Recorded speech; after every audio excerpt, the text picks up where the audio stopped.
Ndewo, no, and welcome to your week 23 sentence review. If the week was busy, this is your chance to catch up. All 15 sentences from this week's Igbo Daily Drops in one place. Our mission is simple, to raise 10,000 next generation Igbo speakers. And every sentence you practice brings us one step closer. So, wherever you are, in the car, on a walk, or relaxing at home, let's review the sentences from this past week. Ka anyị bido.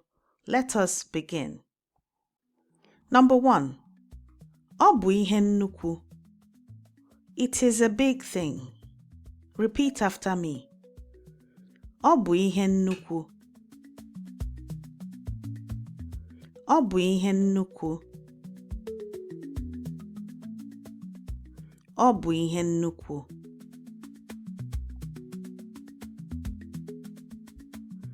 Number 2.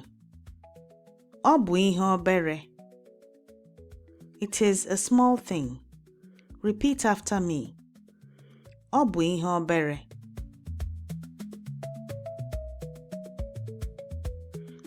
Ọ bụ ihe obere.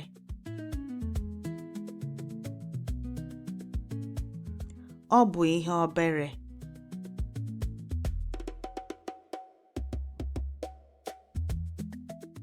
Number 3. Ihe obere dị mma. Small things are good. Repeat after me. Ihe obere dị mma. Ihe obere dị mma. Ihe obere dị mma. Number 4. Aka m maara ọrụ. My hands know the work. Repeat after me. Aka m maara ọrụ.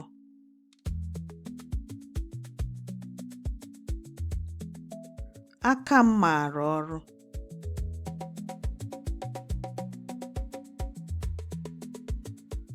Aka m maara ọrụ.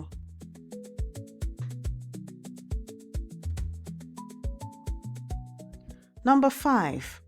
Ọ dị oke ọnụ. It costs a great deal or it is expensive. Repeat after me. Ọ dị oke ọnụ.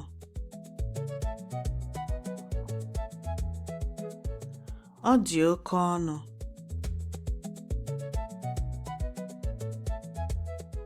Ọ dị oke ọnụ. You might also hear ọ galara ọnụ or ọ dị ọnụ. Ọ galara ọnụ and ọ dị ọnụ mean it costs a great deal or it is expensive too. Number 6. Ndị ọzọ ga-achọ ya. Others will want it. Repeat after me. Ndị ọzọ ga-achọ ya.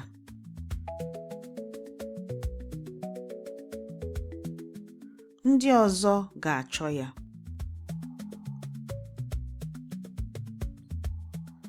Ndị ọzọ ga-achọ ya.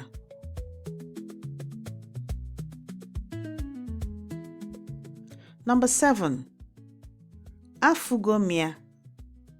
I have found it. I have seen it. Repeat after me. Afụgo m ya.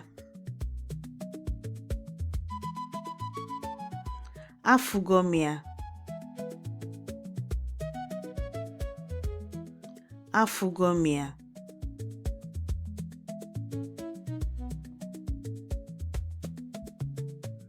Number 8. Ka anyị gbaa okirikiri. Let us form a circle.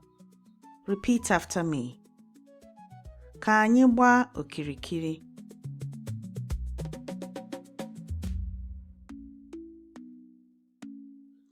Ka anyị gbaa okirikiri.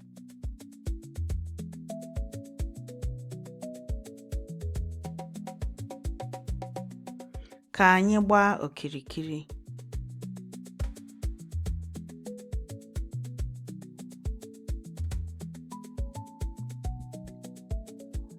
Anyị ga-echekwa gị. We will protect you. Repeat after me. Anyị ga-echekwa gị.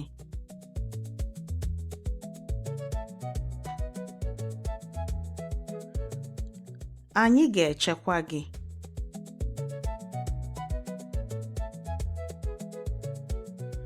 Anyị ga-echekwa gị.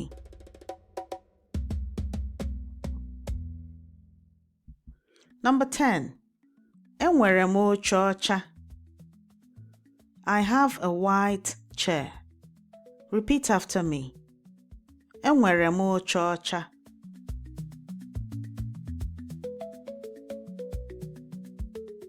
Enwere m oche ọcha.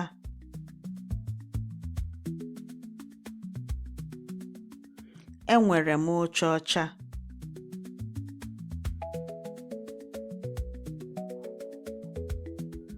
Number 11.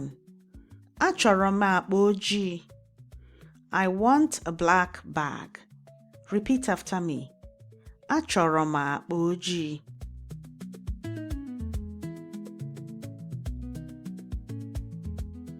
Achọrọ m akpa ojii.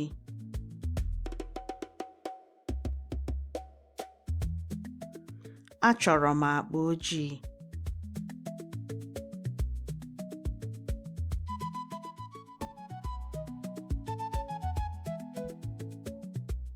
Number 12. Ọ bụ ihe odo odo. It is a purple thing. Repeat after me. Ọ bụ ihe odo odo.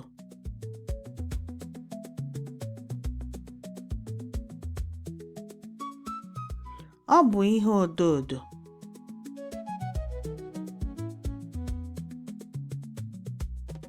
Ọ bụ ihe odo odo.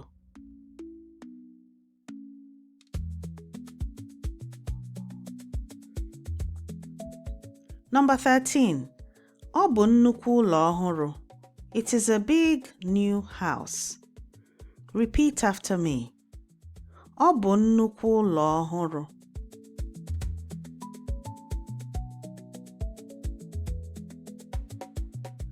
Ọ bụ nnukwu ụlọ ọhụrụ.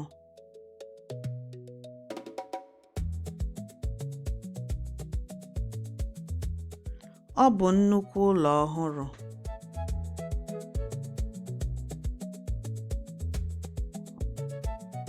Number 14. Anyị nwere obere nkịta dị oji. We have a small black dog. Repeat after me. Anyị nwere obere nkịta dị oji.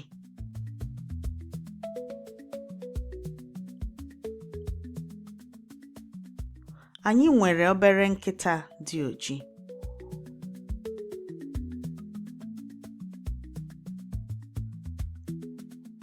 Anyị nwere obere nkịta dị oji. Number 15. Eriri m osikapa dị ọkụ na-atọ ụtọ. I ate hot, delicious rice. Repeat after me. Eriri m osikapa dị ọkụ na-atọ ụtọ.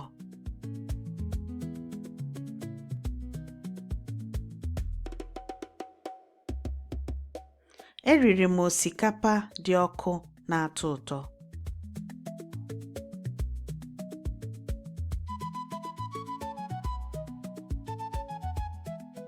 Eriri m osikapa dị ọkụ na-atọ ụtọ.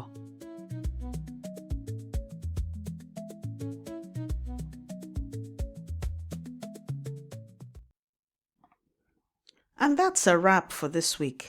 15 sentences from week 23. Remember, fluency isn't built through perfection, but through consistency. To keep practicing, download the free speaking workbook for this week at learnigbonow.com. Abụ nwanne gị nwaanyị Yvonne Chioma Mbanefo. I am your sister, Yvonne Chioma Mbanefo. Ka ọnụ gị cheta asụsụ ndị ichie anyị. May your mouth remember the language of our ancestors. Ka o mesịa. Goodbye.